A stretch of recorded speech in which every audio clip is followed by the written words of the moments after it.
standar minimal sedekah ya.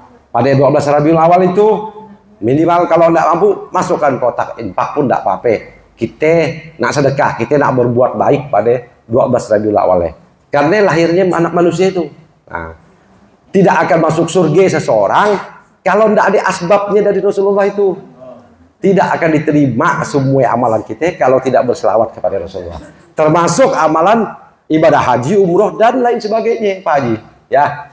Nah, jadi Pak Haji, beruntunglah hari itu saudara kita yang bernama Haji Asbur Rahman beserta keluarga, insya Allah akan terikut semua ya Pak Haji. Pak Haji berangkat ke Makkah, insya Allah bertemu tanggal 12 Rabiul Awal.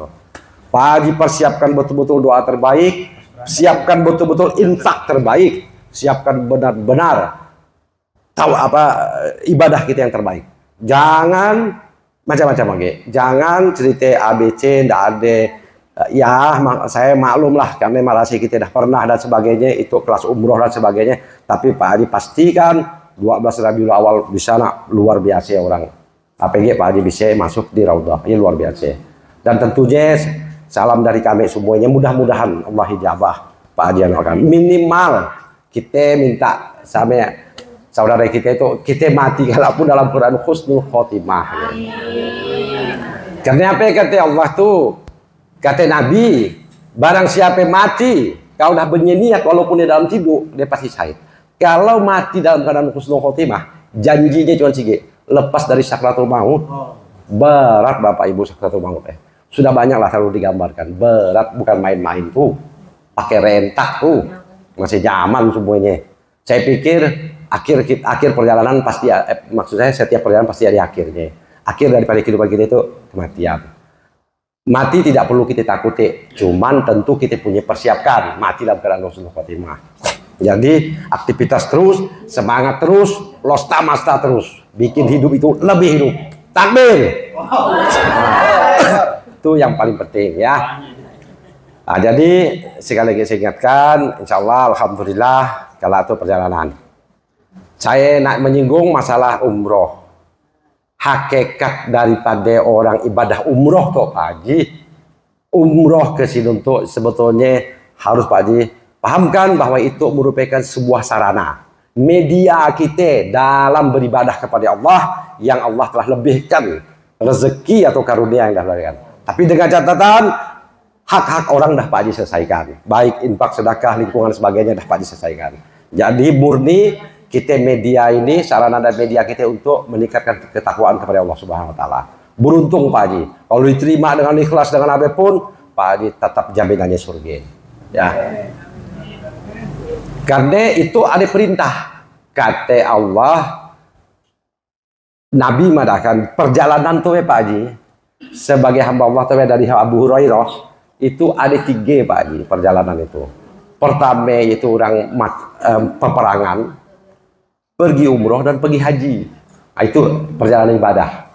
Itu yang dinamakan ibadah. Itu hadis Nasai itu. Jadi orang perang, orang pergi peperangan, orang pergi haji, orang pergi umroh dan orang pergi haji. Lain tidak ada hitungannya. Beruntunglah. Makanya ngapain kita orang pergi haji itu perlu kita doakan Bapak Ibu. Yang paling utama kita doakan apa? Selamat. Selamat pagi dan insya Allah selamat balik. Iya yang paling kita mendoakan. Karena kedudukannya sama. Orang yang berperang, orang pergi haji, orang pergi umroh, sama kedudukannya. Sakratul tiga-tiga ini. Nah, jadi kita yang di situ berdoa. Mudah-mudahan Haji Asbur diberi kesehatan. Ya Allah, dia selamat berangkat pergi sampai ke tempat tujuan dan selamat balik kembali berkumpul kepada keluarganya dan bersama kita. Ya doa kami Pak Haji.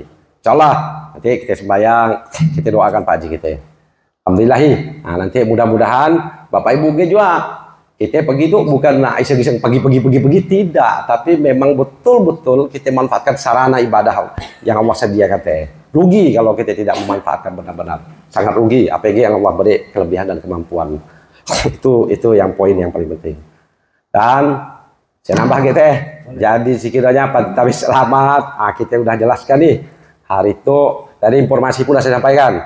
Kita hari itu pun beruntung juga Bapak Ibu. Kita hari itu, saudara kita, Pak Karom kita Haji Muslimin tuh, sudah diberi mandat amanat.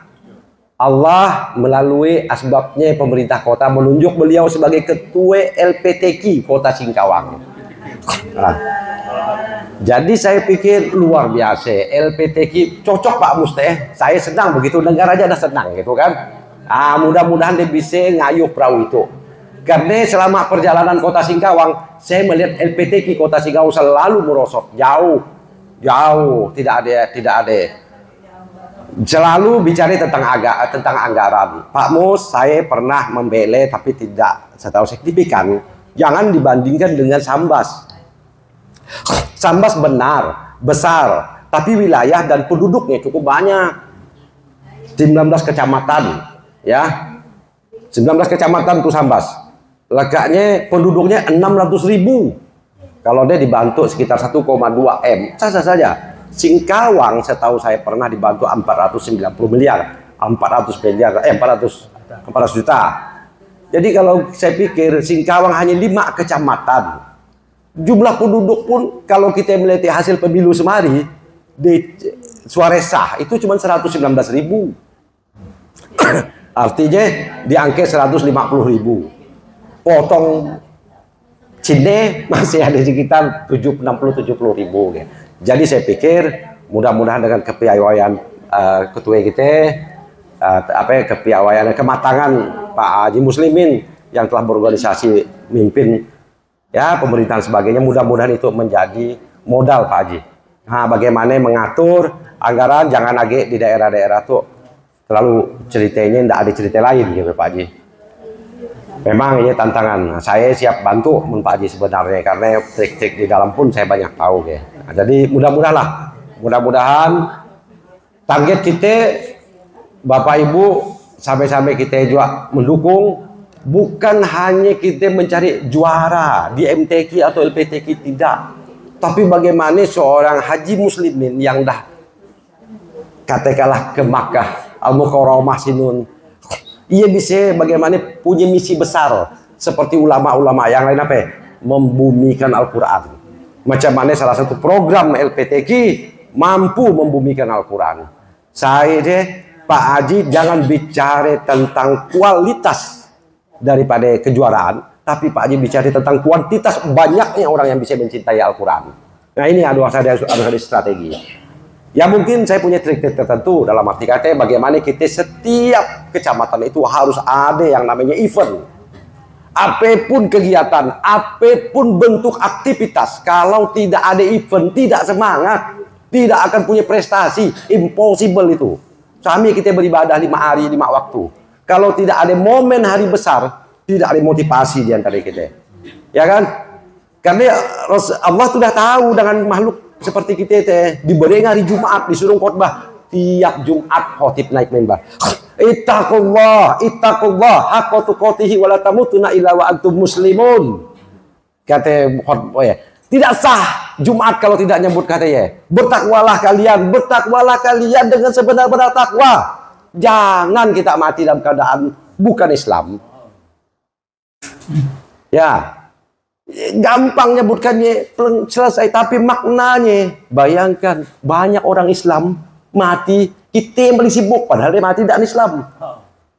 Mau contoh, dia Islam tunggang tunggit, tahu-tahu pagi nyambung ayam, ngantarkan ayamnya ke sini, balik mati.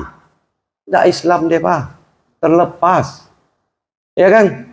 Anak kita sholat tidak mengabut pakai motor tabrakan, selesai. Makanya tiap Jumat Tuhan turunkan itu, perintahkan khotbah. Nabi mengatakan syarat sah sholat ittaqullah. Ya, makanya sebelumnya amma ba'du, selanjutnya kan gini maksudnya. Jadi Bapak Ibu, Pak Karom, maaf, ya motivasi kita. Mudah-mudahan ya untuk saya juga kita berkumpul-kumpul gitu, pemaknaan kita lebih menguatkan kita ya. Karena saya terus terang dengan Mak Biak selalu